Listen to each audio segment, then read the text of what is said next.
महाराष्ट्राच्या राजकारणामध्ये ठाकरे बंधू एकत्र आल्याचं समजतात मोठी खळबळ माजलेली आहे आणि बऱ्याच जणांना ते दुःख झालेलं आहे. त्यांनी प्रतिक्रिया देत असतात.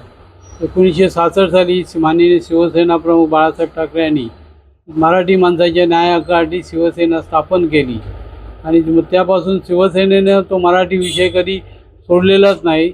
परंतु मधल्या काळात मराठी माणसावर अन्याय होत होता. काही पक्ष बाजूला गेले, परंतु त्यांनी मराठी माणसाच्या बाबत कधी जो विषय धरून ठेवला नाही. आता एक चांगलं वातावरण निर्माण झालेलं आहे की बाळासाहेबांचं स्वप्न पुन्हा एकदा साकार होत आहे. मराठी माणसाच्या याच्यासाठी माननीय उद्धवजी साहेब ठाकरे आणि राजसाहेब ठाकरे एकत्र आल्याने निश्चित महाराष्ट्राच्या राजकारणात मोठा फरक पडेल.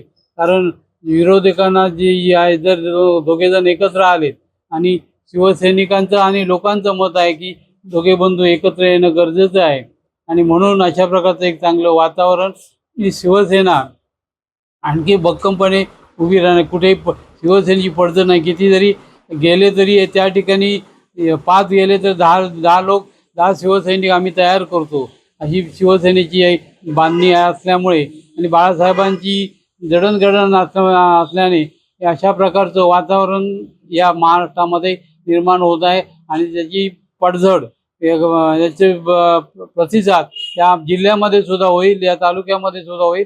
तालुक्यात आता या घटनेनं मोठ्या जोशात स्वागत या घटनेचं केलं जाणार आहे आणि त्या शिवसैनिकांमध्ये चैतन्य निर्माण झालं आहे आणि पुन्हा एकदा या मालवण कुडाळ विधानसभामध्ये पुन्हा एकदा शिवसेनेचा झेंडा फडकवण्यासाठी शिवसैनिक सज्ज झालेले आहे आणि त्यासाठी प्रयत्नाला लागलेले आहेत आणि निश्चितच आपल्याला या ठिकाणी फरक आपल्याला दिसून येईल.